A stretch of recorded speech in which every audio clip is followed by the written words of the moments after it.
एक bitcoin investor हो तो आप बाइनेंस के बारे में तो जरूर जानते होंगे। बाइनेंस एक ग्लोबल ट्रेड फर्म है जिसमें अलग अलग कंट्रीज के लोग ट्रेड करते हैं। लेकिन क्या आपको पता है कि यूएस की इतनी बड़ी कंपनी जिसके पास सबसे ज्यादा बिटकॉइन एसेट्स हैं वो भी अब ट्रबल में है। क्यों? क्योंकि उस कंपनी के सीईओ जैंगफैंग ज़ो ने भी रेजिग्नेशन दे दिया है। साथ में उनके ऊपर $4.3 बिलियन का फाइन लगाया गया।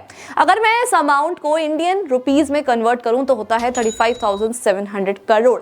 लेकिन अब आपके माइंड में ये क्वेश्चन जरूर आ रहा होगा कि क्यों ऐसा किया गया, क्यों यूएस ने इतना बड़ा फाइन लगाया है बाइनेंस के ऊपर। साथ में क्या इस चीज का इंडिया पर भी कोई इंपैक्ट पड़ने वाला है? अगर हम इन्वेस्ट करते हैं, हमारे पास इसके फंड्स हैं, तो क्या हम पर भी इंपैक्ट क्रिएट होगा? क्योंकि जब से ये न्यूज आई है तो हर कोई बिटकॉइन सेल करने लगा है।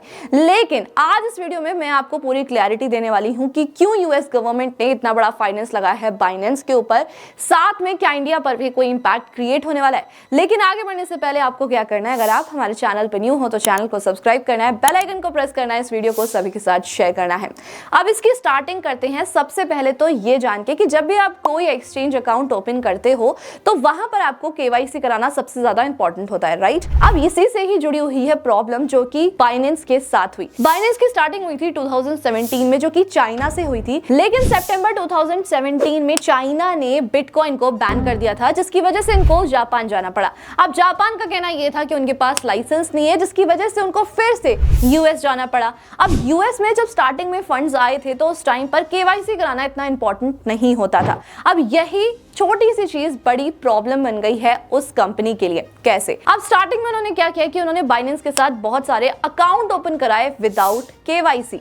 अब केवाईसी क्यों कराई जाती है कि जब भी कोई out of the country transaction हो रहा है तो गवर्नमेंट उसको ट्रैक करती है कि सही जगह पर हो रहा है या फिर नहीं, सेंडर कौन है, रिसीवर कौन है, क्यों ट्रांजैक्शन किया जा रहा है, ये सारी चीजें गवर्नमेंट चेक करती है। अब केवाईसी ना होने की वजह से ट्रांजैक्शन ट्रैक नहीं हो पा रहे थे। टाइम के साथ साथ जितने भी अकाउंट ओपन होते गए किसी के पास भी केवाईसी नहीं थी।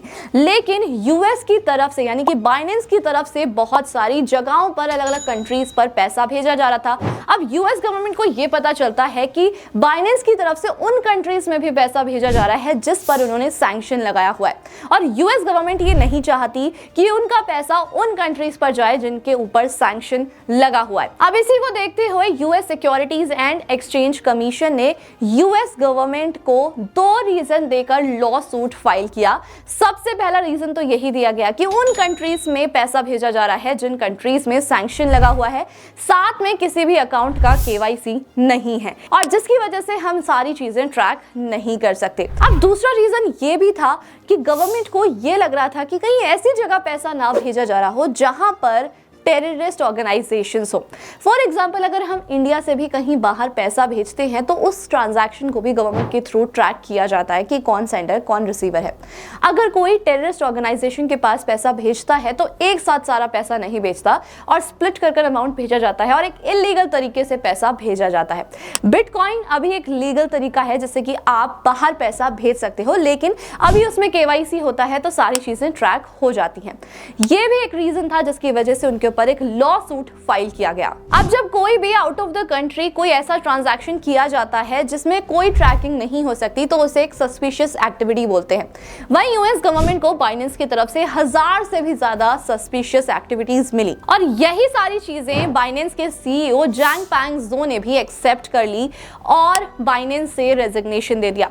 अब उनके रेजिग्नेशन देने का रीजन ये भी था कि आने वाले टाइम पर अगर उनके ऊपर कोई कस्टडी चलती है या फिर उनको जेल जाना पड़ता है तो वो ग्लोबल ट्रेड पर इफेक्ट ना हो या फिर बाइनेंस के ऊपर इफेक्ट ना क्रिएट करे।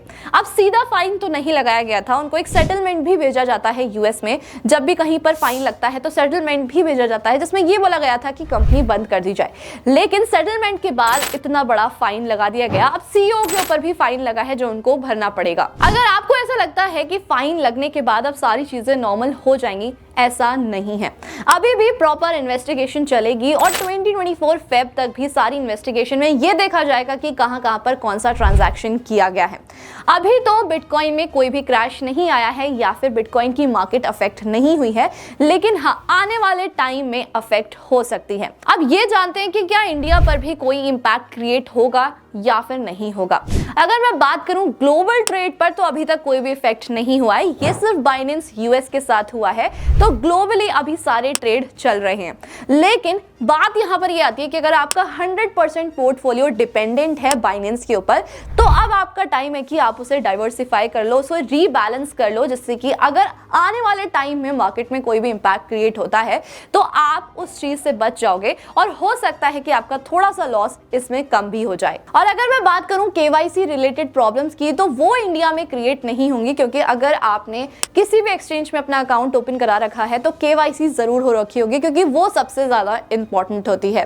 तो अभी तो फिलहाल में इंडिया के ऊपर कोई भी इंपैक्ट क्रिएट नहीं होने वाला, लेकिन हाँ, अगर आने वाले टाइम में धीरे धीरे करके सब इससे एग्जिट लेने लगेंगे तो हो सकता है कि एक बड़ा इंपैक्ट क्रिएट हो जाए, क्योंकि छोटी छोटी चीजों से भी एक बड़ा इंपैक्ट क्रिएट हो सकता है। तो फिर से वही बात बोलूंगी कि अगर आपका 100% पोर्टफोलियो डिपेंडेंट है बाइनेंस के ऊपर, तो आपको डाइवर्सिफाई कर लेना चाहिए, रीबैलेंस कर लेना चाहिए, जिससे कि क्या होगा कि आपका लॉस कंट्रोल हो सकता है। अब इन सब चीजों को लेकर बाइनेंस कंपनी का क्या कहना है वो भी मैं आपको बता देती हूँ। कंपनी का कहना यह है कि स्टार्टअप से लेकर इतनी ग्रोथ के टाइम के बीच में सिर्फ 2 साल लगे और 2 साल में वो खुद को कंप्लाइंट कर ही नहीं पाए, जिसकी वजह से इस बीच उन्होंने बहुत सारे गलत डिसीजंस भी ले लिए।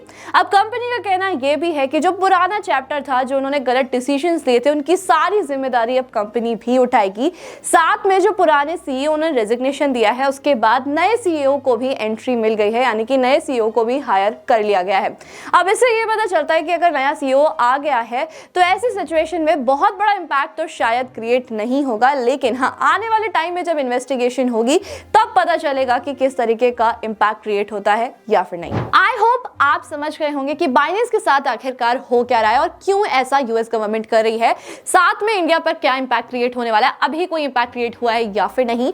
मुझे कमेंट करके जरूर बता देना कि अगर आप इसके बारे में कुछ और भी जानते हो, कुछ और पॉइंट ऐड करना चाहते हो, तो कमेंट बॉक्स में लिख देना, ताकि हर किसी को पता चल सके। एक चीज और मैं आपको बोलना चाहूंगी कि अगर अभी तक आपने इन्वेस्टमेंट स्टार्ट नहीं की है तो आपको आज से ही इन्वेस्टमेंट स्टार्ट करनी चाहिए, क्योंकि आपके फ्यूचर गोल्स डिपेंड करते हैं आपके इन्वेस्टमेंट पर। तो इन्वेस्टमेंट स्टार्ट करने के लिए, चाहे वो म्यूचुअल फंड हो, बॉन्ड्स हो, स्टॉक्स हो, किसी में भी अगर आपको इन्वेस्ट करना है तो आपको एक डीमैट अकाउंट की जरूरत जरूर पड़ेगी। डीमैट अकाउंट का लिंक आपको हमारे डिस्क्रिप्शन बॉक्स और पिन कमेंट में मिल जाएगा, आप जाकर चेकआउट कर सकते हो। फ्री में डीमैट अकाउंट ओपन करा सकते हो, साथ में आप उसमें रेफर एंड अर्न भी कर सकते हो। 700 रुपीज पर रेफर तक आप उसमें अर्न कर सकते हो, एक पैसिव इनकम जनरेट कर सकते हो और उस अमाउंट को भी इन्वेस्ट कर अपने मनी को ग्रो कर सकते हो। इस वीडियो को सभी के साथ शेयर कर देना ताकि एक अवेयरनेस फैल सके, और ऐसे इंटरेस्टिंग वीडियोस के लिए हमारे चैनल को सब्सक्राइब करना, बेल आइकन को प्रेस करना बिल्कुल मत भूलना। Thank you so much.